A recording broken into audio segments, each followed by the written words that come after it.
General Santos City. Isang lungsod na umunlad, bunga ng totoong panunungkulan at serbisyo na may puso at prinsipyo. Isang bayan na pinaunlad ng pangarap, talino, sipag at galing ng mga general na may malasakit. Ang kaunlaran ng lungsod ay hindi nangyari sa isang gabi lang, lalong hindi nangyari sa nagdaang 3 taon. Nagsimula ito sa mga binhi ng pangarap ng mga ninuno.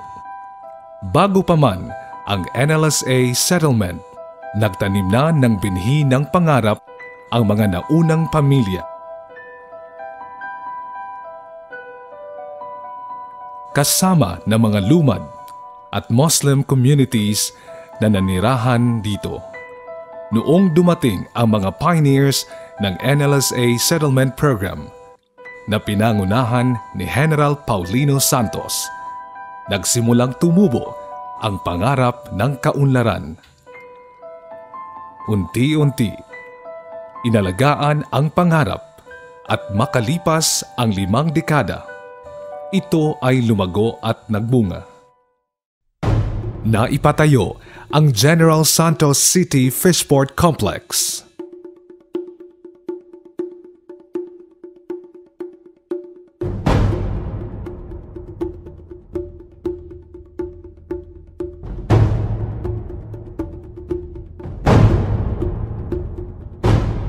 Ang General Santos City International Airport.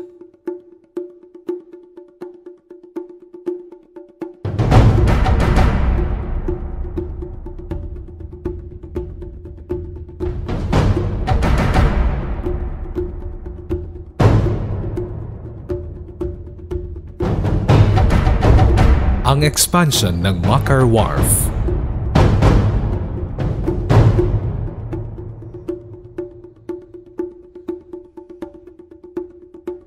Ang Soxergen Road Network.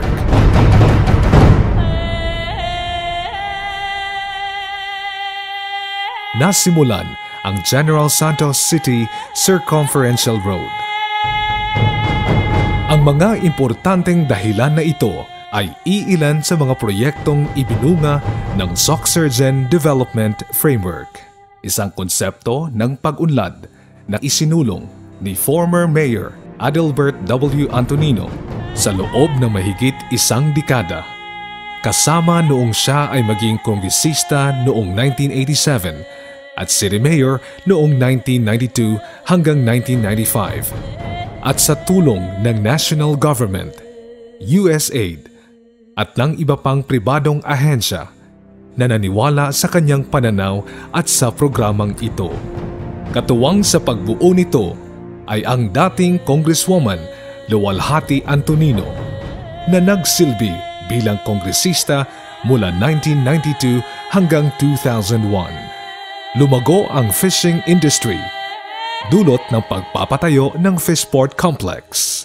Matatandaang sa dating Pearly Shell at sa Lions Beach lamang nagsimula ang lahat ng ito. Dahil sa malasakit at pananaw ni dating Mayor Adelbert Antonino, ay naitayo ang Fishport Complex. Isa sa pinakamalaking dahilan kung ano ang estado ng lungsod ngayon.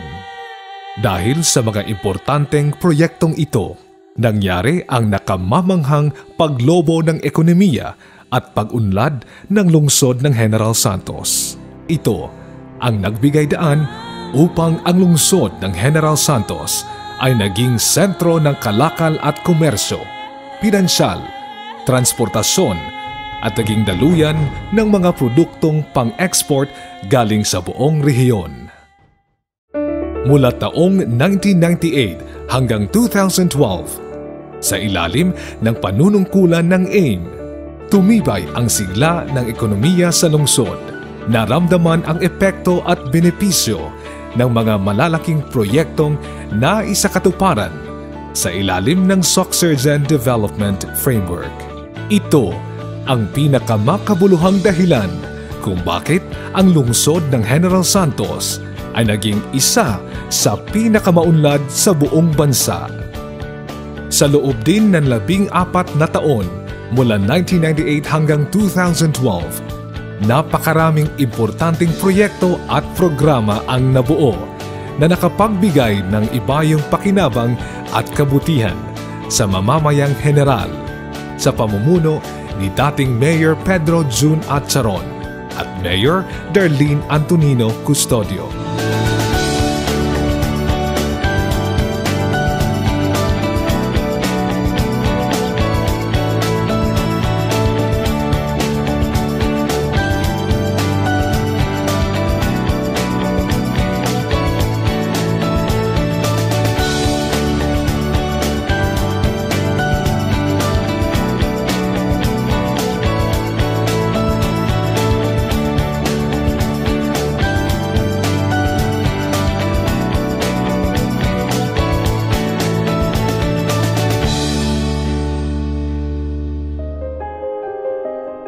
Ngunit naudlot ang totoong kaunlaran simula 2013.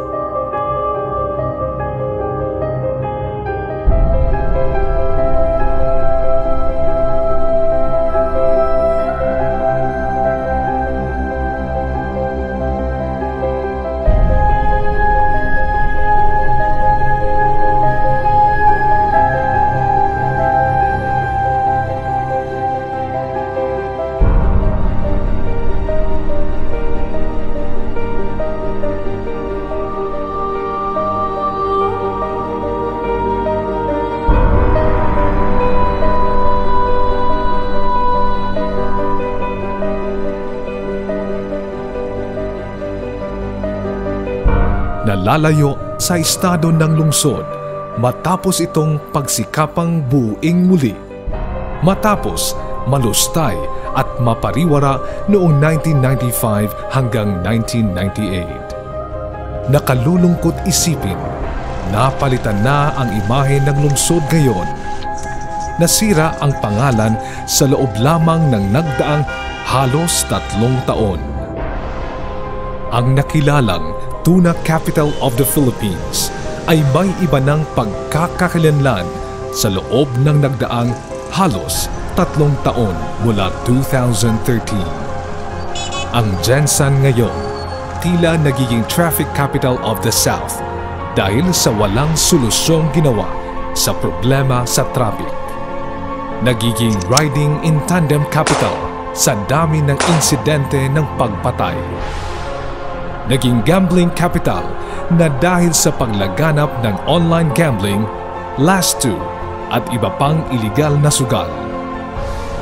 Pinabayaan din ang sitwasyon ng pangkalusugan at serbisyong medikal.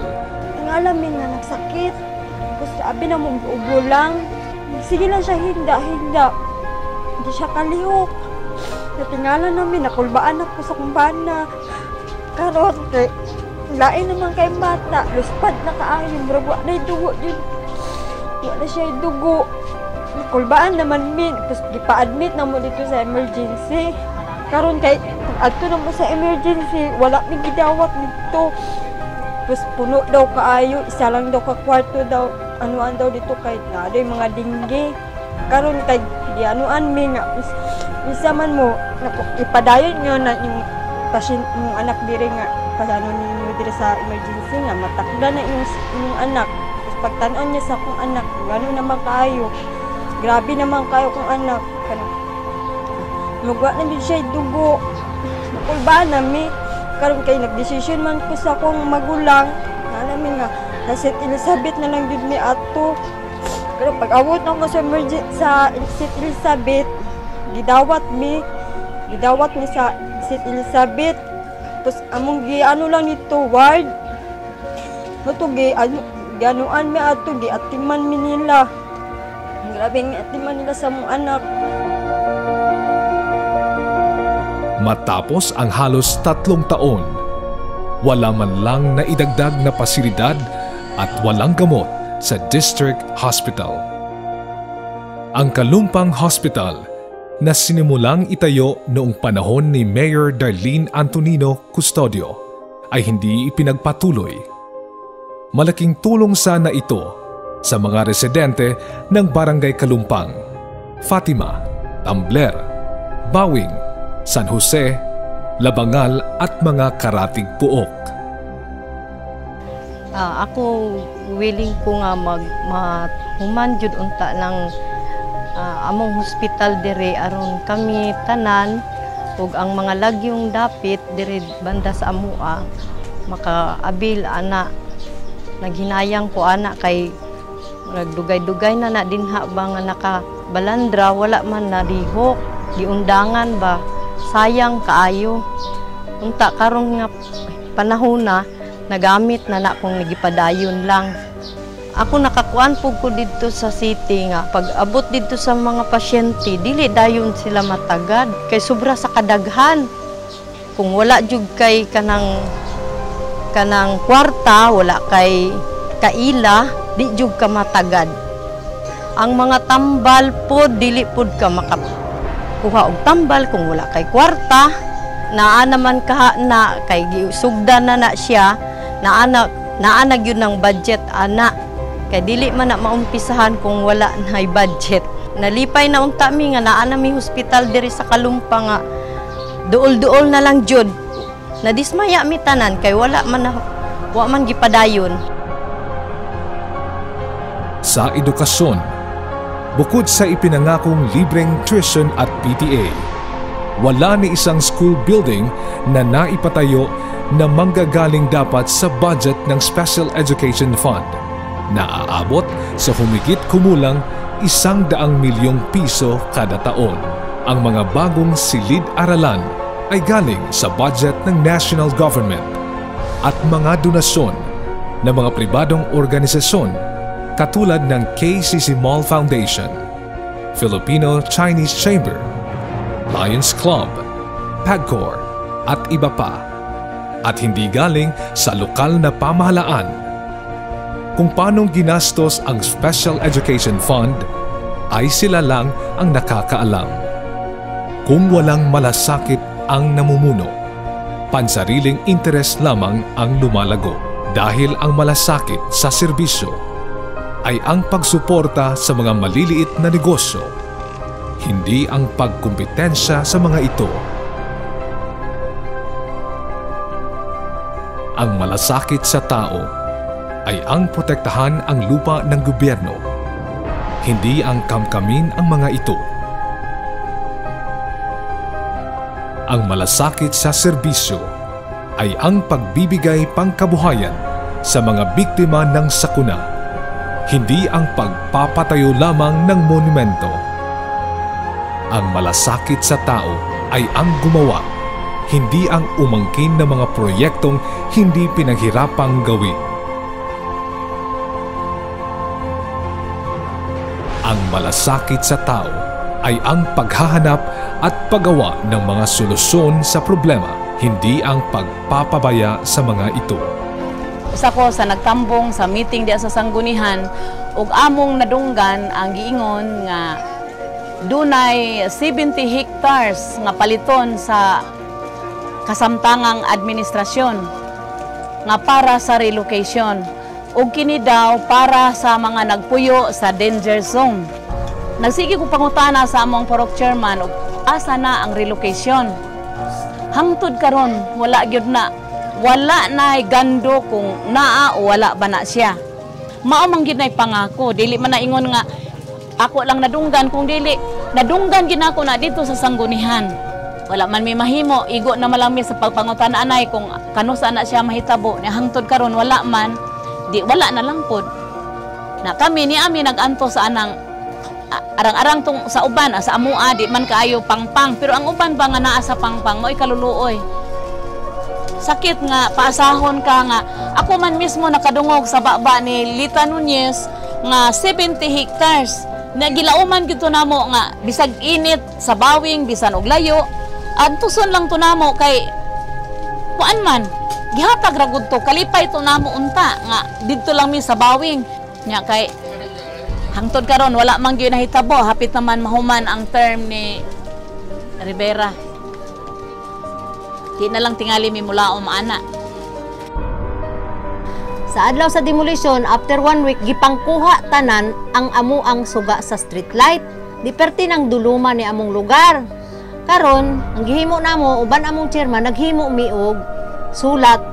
Kay ingon nila mohimo og request padulong sa barangay kay aron masugaan mi usob. Nahalos na isa na katuig nga wa gilihok kay si chairman gikapoy nagbalik-balik didto sa sa barangay, niingon sila nga idirekta na lang na ninyo dito kang Mayor Rivera. Di akong gibuhat tanan tong pinirmahan namo ang mga papel nga request sa mga tao.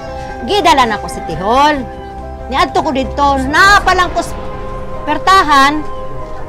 Gisugata na ko og kanang ilahang sani security, di man puna security guard tawag ana diha. Nagtindog dito kay ana dito sa gawas sa Sina Mayor nga sang una kang Ma'am Darlene wa may nagatindog diha sa gawas. Mag-request lang ta dito sa sulod, biunas Ma'am Darlene unsa may problema na may mosaso sa tuwa. Dito gipangutan ako sa gawas. Unsa day imong kinahanglan kang Mayor? Na amang gudta ko i-request parte sa among suga. Na wa rabas Mayor. Kanus aman day na ako pwede may istorya sa Mayor. Siya na mabalaan na nga, balik-balik lang dire. Una-una lanton to jinsan tagpila ang pamasahe niya, pabalik-balikon nimo ko kay way klaro kanus pwede may istorya sa Mayor. Ang malasakit sa tungkulin ay ang hindi pagbabalewala sa kapakanan ng mga tao. Pag dimulis, ingon sila kawa na kunoy mugamit anang mga street light. Nang sabi day mga nangabilin diri mi tao, may tato mga baka, kambing ang nangabilin. Daghan ba nabilin? Pila ka balay ang nabilin? 88 ka balay. Nakuhaan mo street light. Di pa ting luya sa mga tao pag-abot sa gabi, perting duluman na, mag-iyahay na lang may butang o sugaan ng gawas.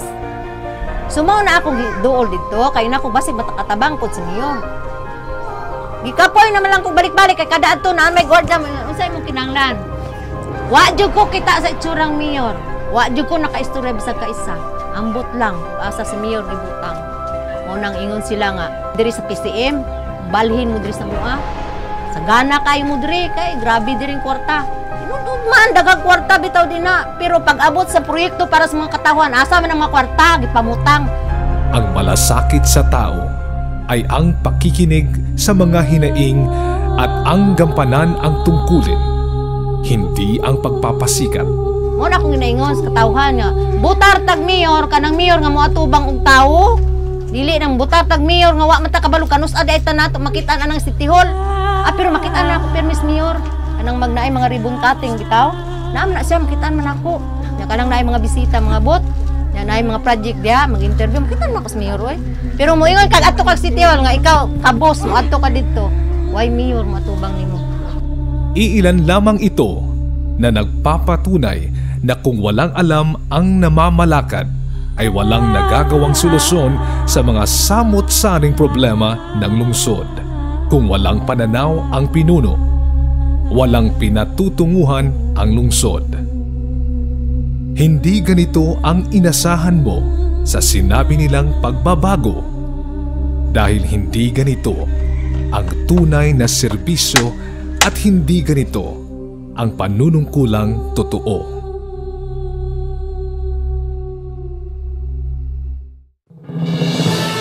Ang pamilyang AIM ay may napatunayan ng malasakit at kakayanan sa loob ng higit 2 dekada. Ipagpapatuloy ng pamilyang AIM ang mga naudlot na mga malalaking programa at proyektong magdudulot ng kasaganaan at ibayong oportunidad para sa bawat general.